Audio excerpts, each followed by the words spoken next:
رب العزت کا فرمان ہے، السلام علیکم ورحمۃ اللہ وبرکاتہ۔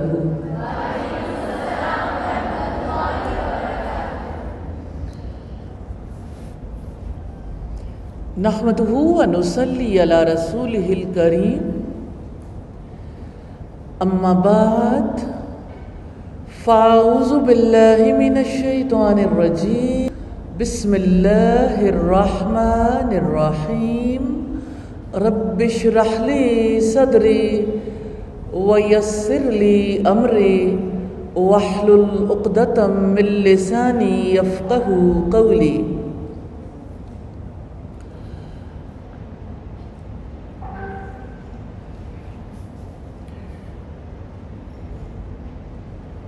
قرآن مجید اللہ تعالیٰ کی آخری کتاب ہے، جس کو رمضان المبارک کے مقدس مہینے میں اتارا گیا۔ رب العزت کا فرمان ہے، ذالک الکتاب لا ریب فیہ، یہ وہ کتاب ہے جس میں کوئی شک نہیں، ھدی للمتقین، متقیوں کے لیے ہدایت ہے۔ اللہ تعالیٰ کی آخری کتاب جو ساری انسانیت کے لیے نفع مند علم بھی ہے، اللہ تعالیٰ کی جانب سے اس کتاب کے لیے عمل کی توفیق بھی ملتی ہے۔ یہ علمی کتاب ہے، لیکن اس کتاب کے نزول کا مقصد نصیحت ہے۔ اس کتاب میں انسان کا تذکرہ ہے، انسان کیسے وجود میں آیا، انسان کو کس مقصد کے تحت وجود میں لایا گیا، انسان نے اپنی زندگی کو کیسے بسر کرنا ہے، اس کی زندگی کے اعمال کیسے ترتیب پائیں گے، یہ کتاب ہمیں بتاتی ہے۔ رمضان المبارک میں دورہ قرآن نبی صلی اللہ علیہ وسلم کی سنت ہے۔ سیدنا عبداللہ بن عباس رضی اللہ تعالیٰ عنہ کہتے ہیں، کان رسول اللہ صلی اللہ علیہ وسلم اجود الناس، اللہ کے رسول صلی اللہ علیہ وسلم سب انسانوں سے زیادہ سخی تھے، اور آپ کی سخاوت رمضان میں تند و تیز طوفانوں کی طرح ہوتی تھی، اور ایسا تب ہوتا تھا جب سیدنا جبریل علیہ السلام آپ کو دورہ قرآن کروانے کے لیے آتے تھے، اور ایسا ہر رات ہوتا تھا۔ نزول قرآن کی خوشی، دورہ قرآن کی خوشی، علم کو دہرانے کی خوشی۔ الحمدللہ رب العالمین، اللہ تعالیٰ کی توفیق سے ہم دورہ قرآن کا آغاز کرنے جا رہے ہیں۔ پہلی بات جو آپ کے سامنے رکھنا چاہتی ہوں وہ یہ کہ دورہ قرآن کیا ہے۔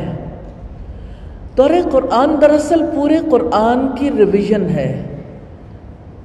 ہم عربی زبان سے تھوڑا تھوڑا حصہ دیکھیں گے، لیکن زیادہ اردو ترجمہ اور اس کی مختصر وضاحت، تاکہ ایک ماہ میں ہم قرآن مجید کو دہرانے کے قابل ہو جائیں۔ میں ضرور نبی صلی اللہ علیہ وسلم کی وہ حدیث آپ کے سامنے رکھنا چاہتی ہوں جسے سیدنا انس بن مالک نے روایت کیا ہے کہ اللہ کے رسول صلی اللہ علیہ وسلم نے فرمایا للہ من الناس اہلون، یقیناً اللہ تعالیٰ کے بھی کچھ اپنے لوگ ہیں۔ پوچھا گیا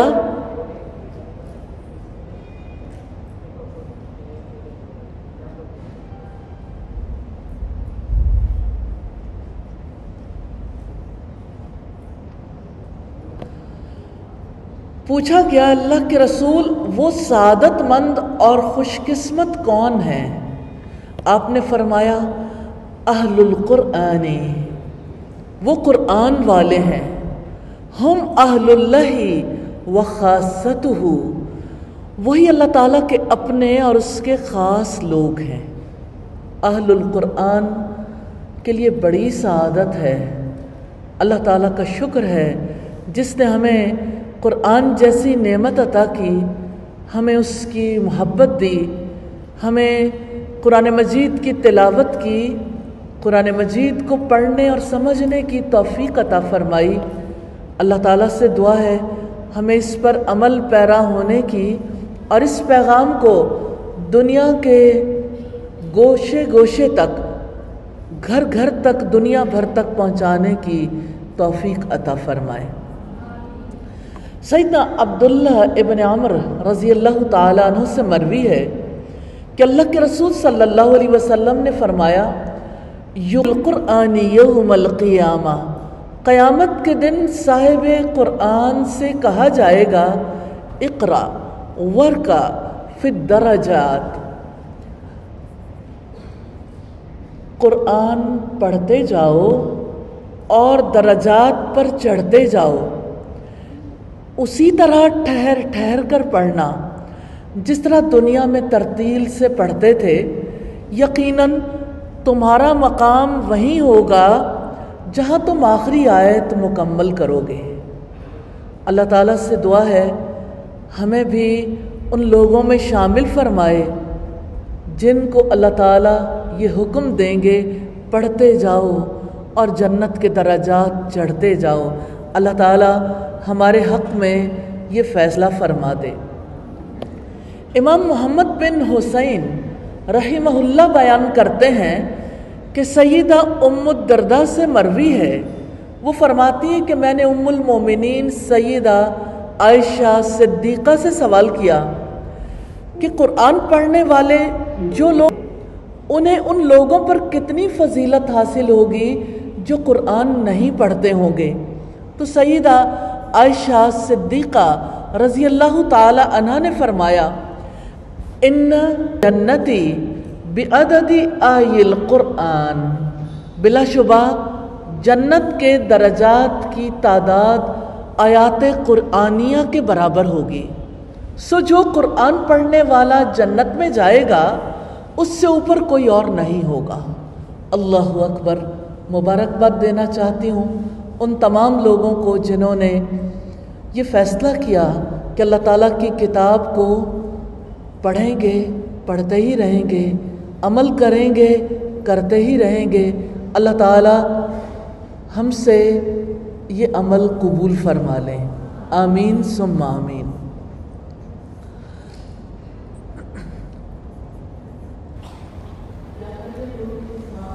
قرآن مجید کے آغاز سے پہلے ہم اعوذ باللہ من الشیطان الرجیم پڑھتے ہیں۔ میں اللہ تعالیٰ کی پناہ مانگتی ہوں شیطان مردود کے شر سے۔ قرآن مجید پڑھنے سے پہلے اعوذ باللہ پڑھنا لازم ہے، کیونکہ اللہ تعالیٰ نے اس کا حکم دیا ہے اور اللہ تعالیٰ کے حکم پر عمل پیرا ہونا واجب ہے۔ اللہ تعالیٰ ہمیشہ ہمیں قرآن مجید کو پڑھنے سے پہلے اعوذ باللہ پڑھنے کی توفیق عطا فرمائے۔ قرآن مجید کا آغاز سورہ الفاتحہ سے ہوتا ہے۔ یہ مکی سورت ہے، اس میں 7 آیات ہیں اور 1 رکوع ہے۔ مصحف میں ترتیب کے اعتبار سے یہ پہلی سورت ہے۔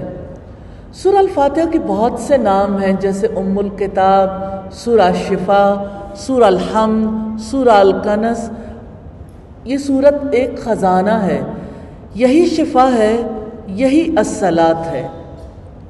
فاتحہ کہتے ہیں شروع کرنے والی کو قرآن مجید میں سب سے پہلے یہی سورت لکھی گئی ہے، اس لیے اسے سورہ الفاتحہ کہتے ہیں، اور نمازوں میں قرات بھی اسی سے شروع کی جاتی ہے۔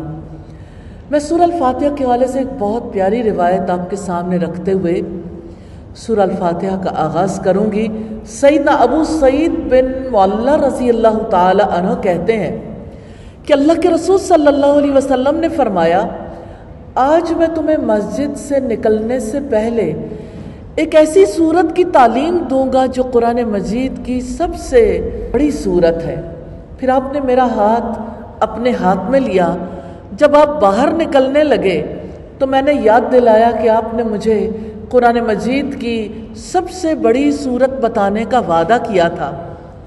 آپ نے فرمایا، الحمدللہ رب العالمین، تمام تعریف اللہ تعالیٰ کے لیے ہے جو رب ہے سارے جہانوں کا۔ یہ وہ سبع مثانی اور قرآن عظیم ہے جو مجھے عطا کیا گیا۔ یہ صحیح بخاری کی 4474 نمبر روایت ہے۔ اعوذ باللہ من الشیطان الرجیم، بسم اللہ الرحمن الرحیم، الحمدللہ رب العالمین الرحمن الرحیم، ایاک نعبد و ایاک نستعین، اہدنا الصراط المستقیم، صراط الذین انعمت علیہم غیر المغضوب علیہم ولا الضالین، آمین۔ اللہ تعالیٰ کے نام سے جو وسیع رحمت والا نہایت رحم والا ہے۔ قرآن مجید کی پہلی آیت ہے، سورہ الفاتحہ کا حصہ ہے۔ بسم اللہ بہت بڑا کلمہ ہے، کیونکہ اللہ تعالیٰ کی ذات بہت بڑی ہے اور اللہ تعالیٰ کا نام بہت بڑا ہے، اور اللہ تعالیٰ کے نام سے آغاز کرنا بھی بہت بڑا عمل ہے۔ یہ اسلامی تہذیب ہے، اسی سے اسلامی تہذیب کا آغاز ہوتا ہے۔ حقیقت یہ ہے جو کام بھی اللہ تعالیٰ کے نام کے بغیر شروع کیا جائے اس میں برکت نہیں ہوتی۔ جو شخص وضو سے پہلے بسم اللہ نہیں پڑھتا اس کا وضو نہیں ہوتا۔ اسلام میں ہر کام کا آغاز بسم اللہ سے کیا جاتا ہے، کھانا کھانے سے پہلے اور اسی طرح سے سونے سے پہلے، جانور قربان کرتے ہوئے، اور بات ہے اس کے نام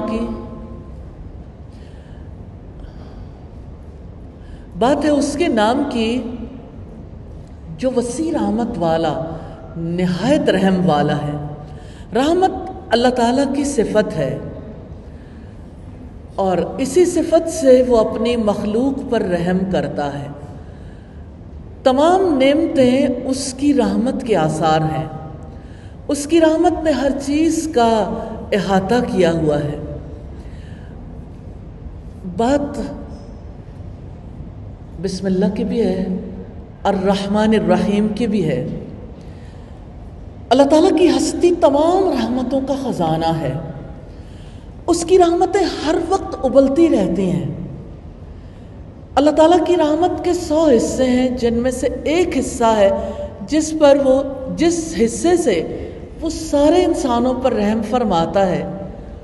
اور ایک گھوڑی بھی اپنے بچے سے اپنے سم کو اٹھاتی ہے تو اللہ تعالیٰ کی اسی رحمت میں سے جو ایک حصہ ہے، اور 99 حصے اس نے آخرت میں ایمان والوں کے لیے خاص کر رکھے ہیں۔ قرآن مجید نے ہمارے احساسات کو کیسی زبان دی ہے، صحیح ترین الفاظ مہیا کیے ہیں۔ بسم اللہ، اللہ تعالیٰ کے نام سے۔ انسان جب اپنے ارد گرد کی دنیا کو دیکھتا ہے، ہر چیز اللہ تعالیٰ نے پیدا کی، ہر انعام اس کی جانب سے ہے۔ اللہ تعالیٰ کی ملکیت، اس کی مالکیت، اس کی رحیمیت نظر آتی ہے۔ ہر چیز میں اللہ تعالیٰ دکھائی دیتا ہے۔ انسان ذرا سا غور کرے تو اسے پتہ چلتا ہے ہر چیز انسان کے موافق بنائی گئی ہے. کائنات کا یہ خزانہ بے مقصد نہیں بنایا گیا، اور کائنات کی طرف دیکھ کے دل کے اندر سے یہ بات ابھرتی ہے کہ ایک دن ایسا آنا چاہیے جب انسانوں کو ان کے اعمال کی جزا بدلہ ملنا چاہیے. دنیا میں دو طرح کے لوگ ہیں، ایک وہ جو نعمتوں پر شکر ادا کرتے ہیں اور دوسرے وہ جو ناشکری کرتے ہیں. شکر گزار اور ناشکرے لوگ ایک جگہ تو اکٹھے نہیں کیے جا سکتے. ایک دن ایسا آنا چاہیے جب شکر گزاروں کو ان کی شکر گزاری کا بدلہ ملے اور ناشکرے انسانوں کو ان کے اعمال کا بدلہ. تو اللہ تعالیٰ فیصلے کے دن کا مالک ہے.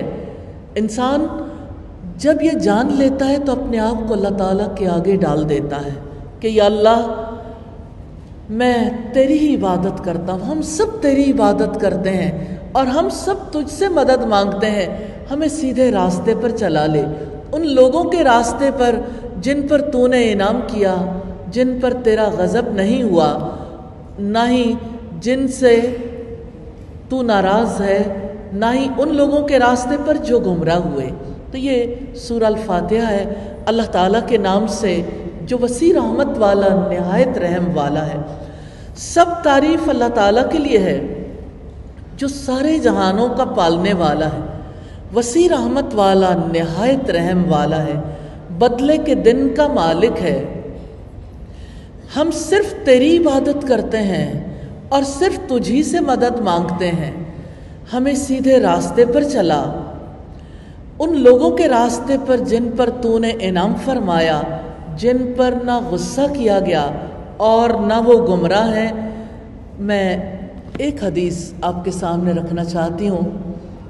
ایک شخص نبی صلی اللہ علیہ وسلم کے پاس آئے اور کہنے لگے اللہ کے رسول آپ کو دیکھتا ہوں تو چین پاتا ہوں، اپنے گھر میں اپنے بیوی بچوں کے پاس جاتا ہوں، اپنے کاروبار میں جاتا ہوں، میرا کہیں جی نہیں لگتا، میرا جی گھبراتا ہے تو میں آپ کی مجلس میں آ جاتا ہوں، لیکن مجھے ڈر لگتا ہے جب آپ اللہ تعالیٰ کے پاس جائیں گے اور ہم سب بھی موت کے بعد اس جہان سے چلے جائیں گے، آپ تو جنت میں اعلیٰ درجات پر انبیاء کے ساتھ ہوں گے اور ہمیں نہیں معلوم کہ ہم کہاں ہوں گے، جانے آپ کو دیکھ بھی پائیں گے یا نہیں دیکھ پائیں گے.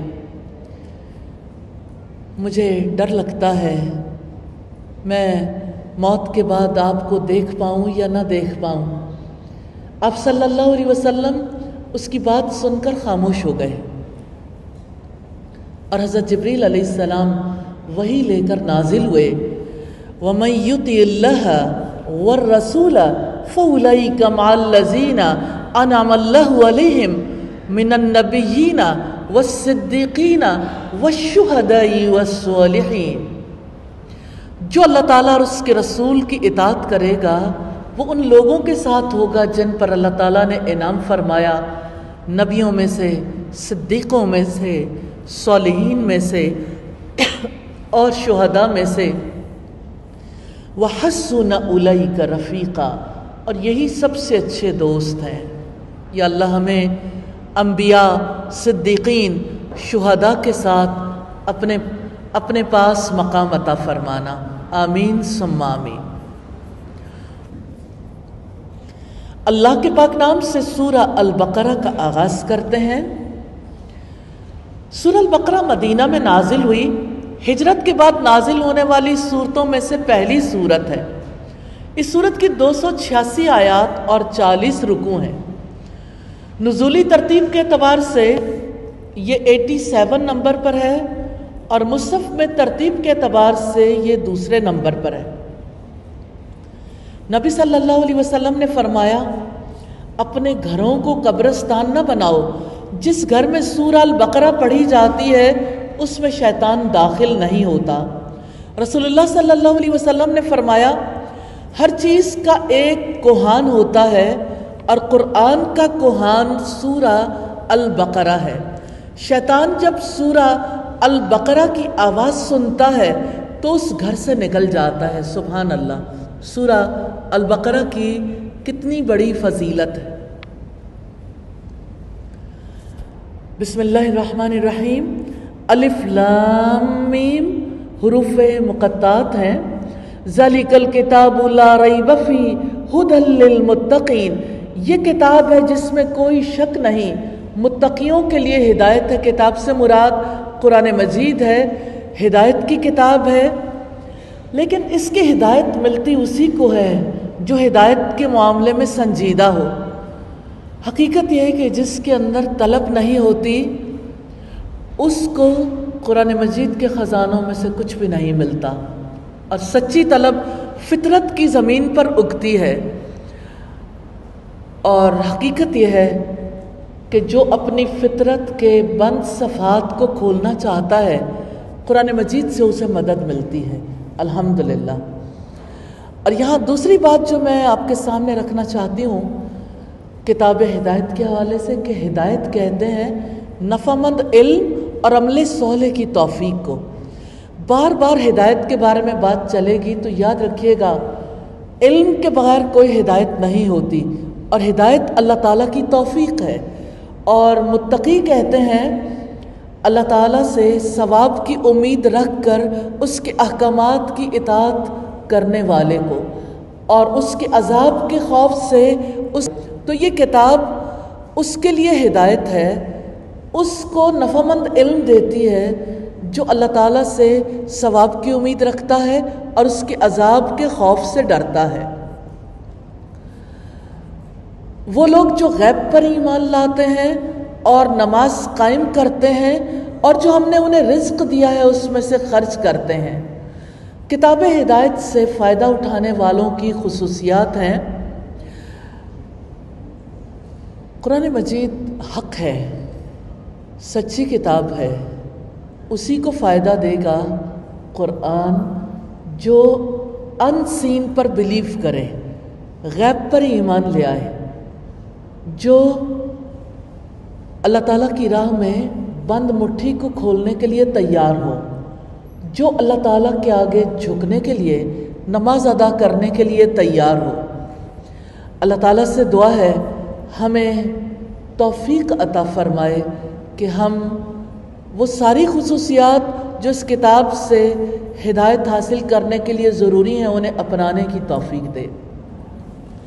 اور جو لوگ اس پر ایمان لاتے ہیں جو آپ پر نازل کیا گیا اور جو آپ سے پہلے نازل کیا گیا، اور آخرت پر وہ یقین رکھتے ہیں، یہی لوگ اپنے رب کی طرف سے ہدایت پر ہیں، اور یہی لوگ فلاح پانے والے ہیں۔ 5 خصوصیات بتائی ہیں، 3 ہم نے پہلے دیکھی، اور 2 خصوصیات کیا ہیں کہ ساری کتابوں پر ایمان رکھتے ہیں، آخرت کی جواب دہی پر، یعنی ہم نے دنیا میں جو کام بھی کیا ہے ہم اپنے رب کے آگے کل جواب دہ ہوں گے۔ We are responsible and we are accountable۔ ہم اپنے ہر عمل کے لیے اپنے رب کے آگے جواب دہ ہیں۔ یقیناً جن لوگوں نے کفر کیا ان پر برابر ہے کہ آپ نے انہیں ڈرایا ہو یا نہ ڈرایا ہو، وہ ایمان نہیں لائیں گے۔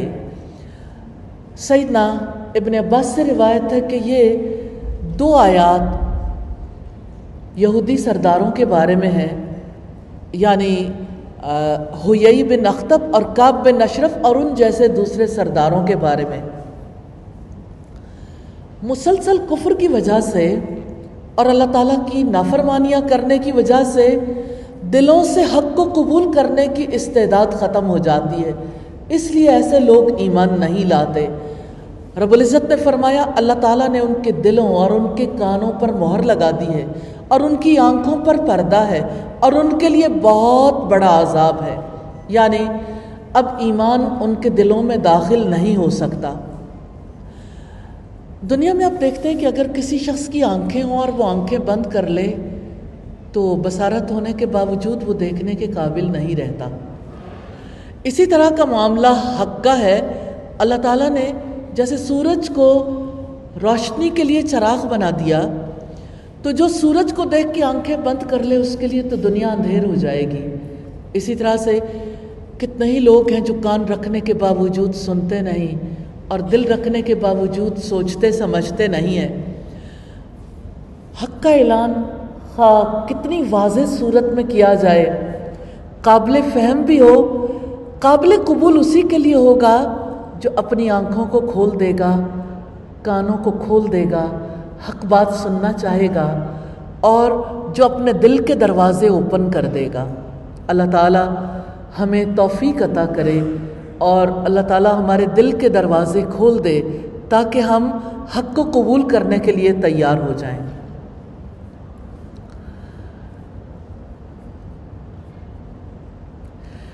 اللہ تعالیٰ نے ارشاد فرمایا، اللہ تعالیٰ نے ان کے دلوں اور ان کے کانوں پر مہر لگا دی ہے، ان کی آنکھوں پر پردہ ہے اور ان کے لیے بہت بڑا عذاب ہے۔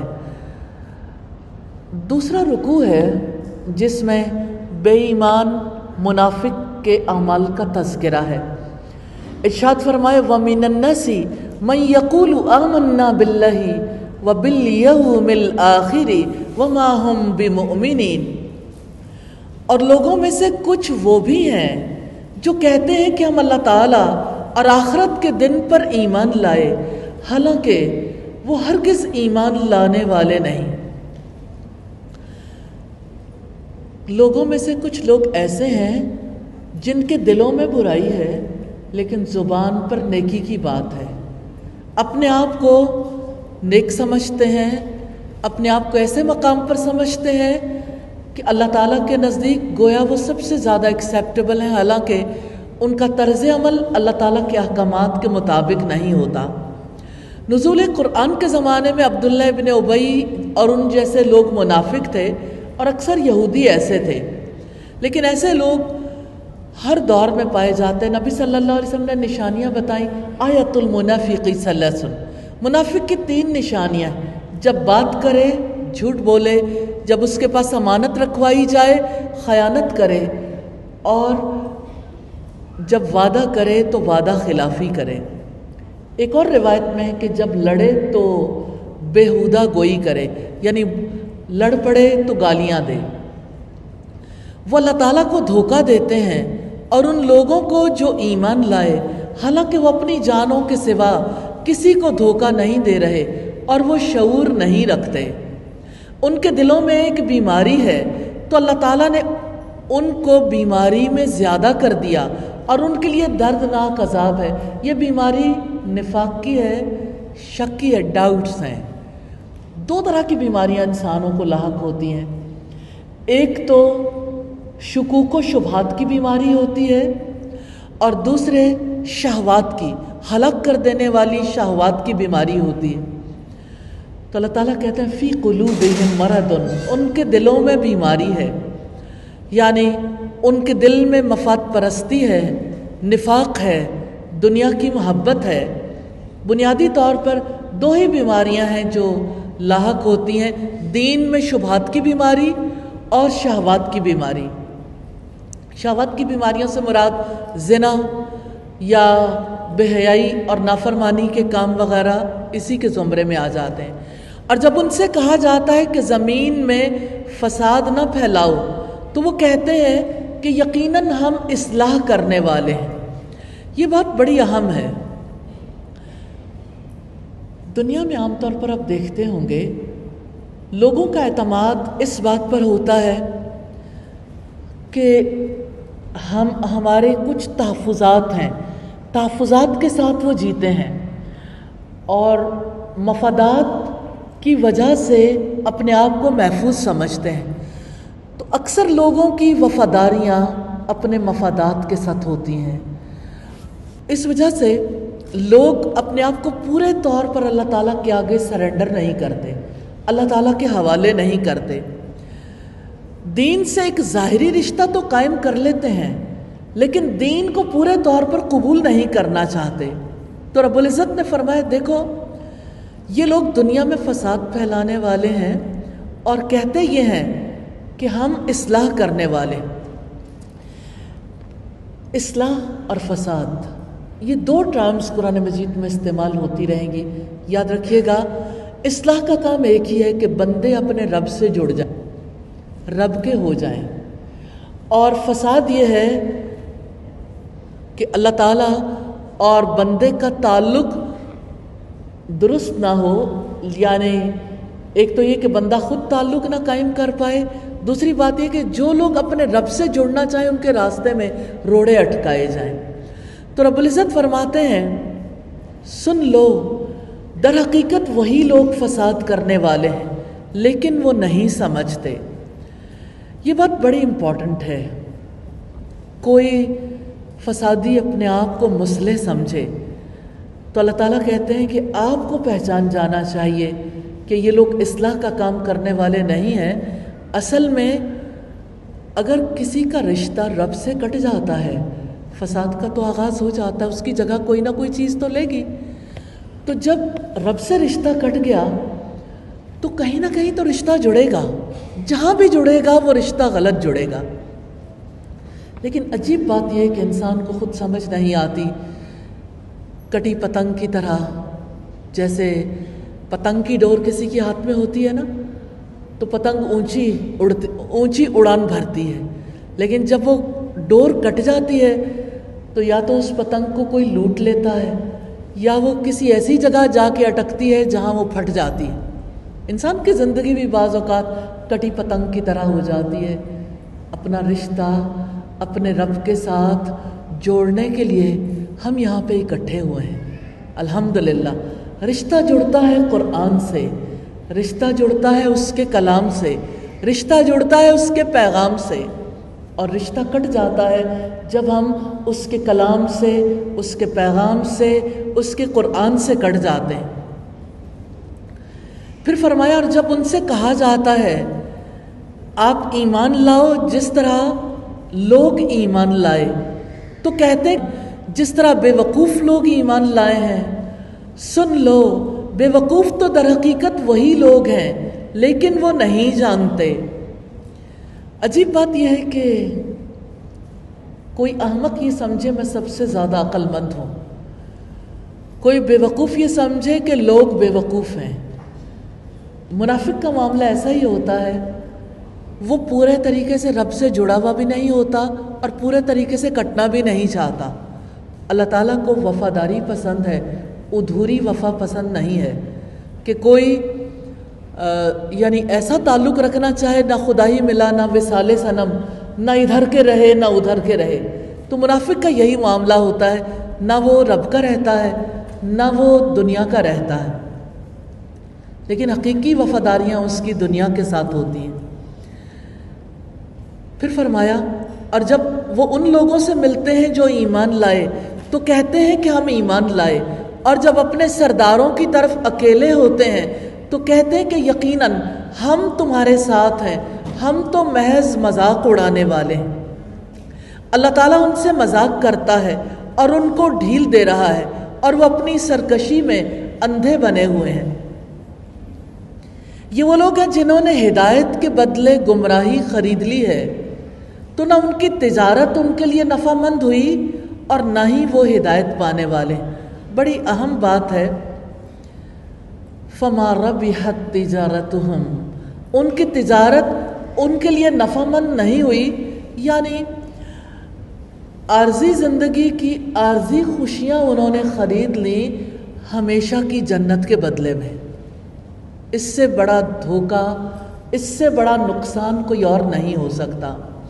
رب العزت نے فرمایا قل ان الخاسرین الذین خسروا انفسهم واہلیہم یوم القیامہ، آپ کہہ دیں کہ یقیناً خسارہ اٹھانے اپنے آپ کو اور اپنے گھر والوں کو قیامت کے دن خسارے میں ہی کھلا خسارہ ہے۔ پھر فرمایا ان کی مثال اس شخص کی مثال کی طرح ہے جس نے آگ بھڑکائی، تو جب اس نے ارد گرد کی چیزوں کو روشن کر دیا تو اللہ تعالیٰ ان کے نور کو لے گیا اور انہیں اندھیروں میں چھوڑ دیا کہ وہ نہیں دیکھتے۔ اللہ تعالیٰ کا نور، اس کی روشنی جب ظاہر ہوتی ہے تو ہدایت اور گمراہی صاف صاف نظر آتی ہے۔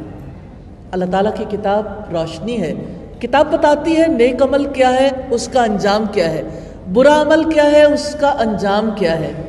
اللہ تعالیٰ نے حق کو باطل سے بالکل الگ کر کے رکھ دیا ہے، اور کتاب کے ساتھ تعلق رکھنے روشنی میں وہ ہر چیز کو درست انداز میں دیکھ سکتے ہیں۔